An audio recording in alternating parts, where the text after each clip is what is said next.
From the third floor of our aging apartment complex, I could see everything. The laundry lines between buildings, the ivy creeping up tired walls, and most clearly, his window. Apartment 3B. Always half open, curtains swaying like it had a life of its own. I never saw him draw it fully shut, not even on rainy evenings. At first, I thought it was forgetfulness. But some part of me, quieter, more foolish, wondered if he wanted to be seen.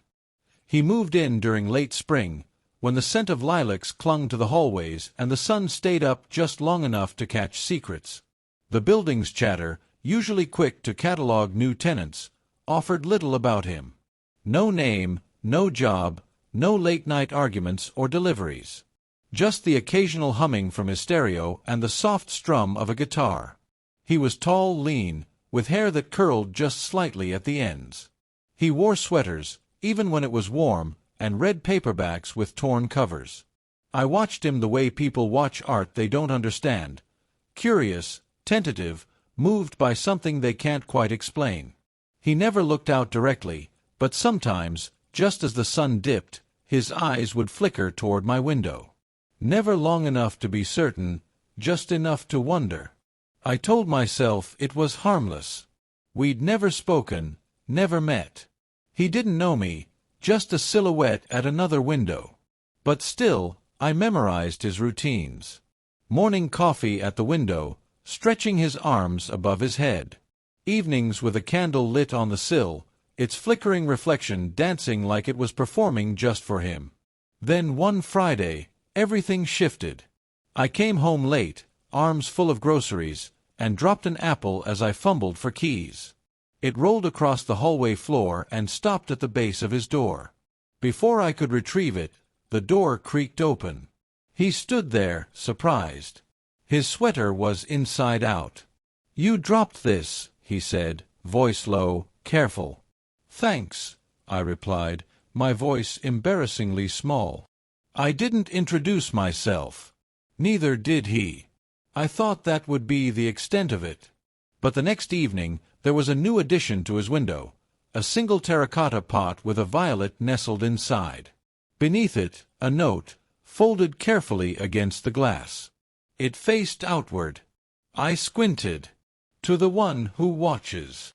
A shiver ran down my spine, not from fear, but from recognition. He knew. He had always known.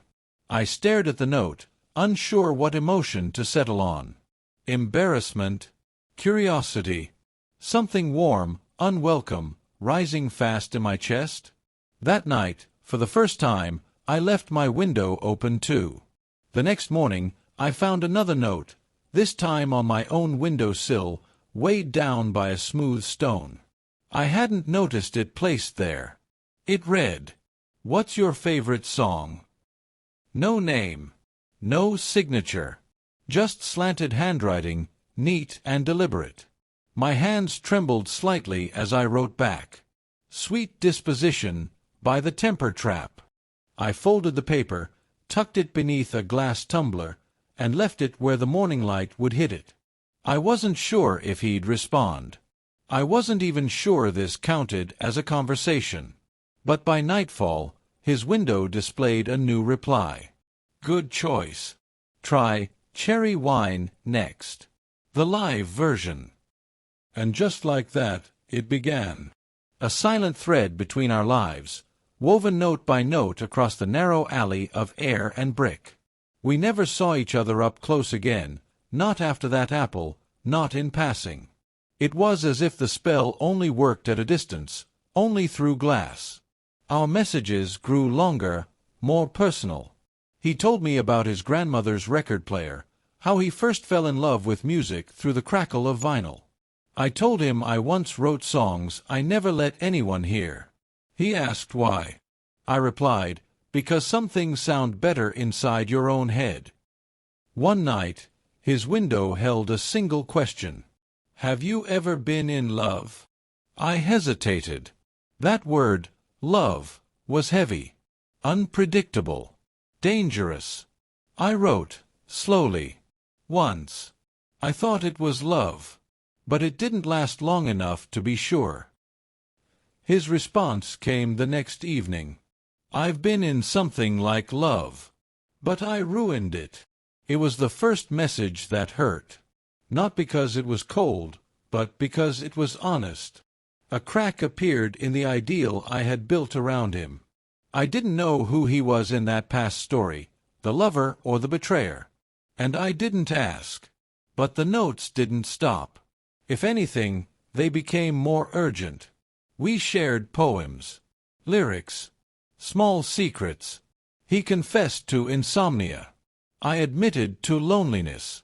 Still, we never crossed that invisible line, not physically, not with names or phone numbers or reality. Then, one Friday evening, he wrote something that hung in the air like smoke. "I wish I could let you in, but I'm not who you think I am." I stared at the words long after sunset, as the sky burned orange and slipped into blue. What did he mean? Why now? I almost wrote back, "Then show me who you are." But I didn't. Instead, I left the window open a little wider that night, just in case he changed his mind. Saturday morning arrived, cloaked in indecision. I paced the floor for hours, glancing out the window at his, open as always, though the flower pot and notes were gone. It felt like a door had closed quietly in the night, and I hadn't noticed until it was too late. But I wasn't ready for silence. By afternoon, I made up an excuse. I carried a misdelivered parcel from the downstairs mailbox, addressed vaguely, an online order for a J. Mercer. I wasn't even sure if it was his, but it gave me something to knock with. His door opened after the second knock. He stood there barefoot, eyes tired, sweater sleeves pushed up to his elbows. A faint trace of surprise crossed his face, quickly replaced by something unreadable, resignation, maybe. "I think this was meant for you," I said, holding out the parcel. He didn't reach for it immediately. Instead, he stepped aside. "You might as well come in." I entered before I could talk myself out of it. The room was warm, softly lit by the afternoon sun filtering through dusty blinds. Paintings lined one wall, his own, I guessed, moody strokes of blue and rust. There was music playing low in the background, an acoustic cover of something familiar. For a moment, I forgot why I had come. Then I saw it. On the small table by the window, 2 coffee mugs, both half full. One had lipstick on the rim. Beside them, a scarf. Deep burgundy. Not his. He noticed my stare. "She left it," he said. "She was here earlier." I looked at him. She. My girlfriend. Or ex. It's complicated. My stomach twisted, though I didn't know why. We'd never promised each other anything. We'd never even exchanged names. And yet, all our unwritten words felt like vows suddenly broken. "You said you weren't who I thought you were," I said, voice quieter than I meant it to be. He nodded slowly. "I didn't expect any of this. I thought it would stay safe, distant. Then why keep the window open?" His eyes dropped to the floor. Because for a while, it felt like the only honest thing I was doing. I stood in silence, the weight of the room pressing in. The notes, the glances, the songs, it had all felt real. Maybe it was. But it wasn't whole. Not the way I'd imagined it. "I should go," I said, turning before he could respond. He didn't try to stop me. As I stepped into the hallway, the door clicked shut behind me. Not slammed. Just final. Back in my apartment, I didn't look out the window. Not that night. Not the one after. For the first time in weeks, I pulled the curtains closed. The days that followed blurred into one another. Morning light came and went across my window pane, but I kept the curtains drawn. It wasn't heartbreak, not in the way most people understood it. It was more like mourning a version of something that never had the chance to exist.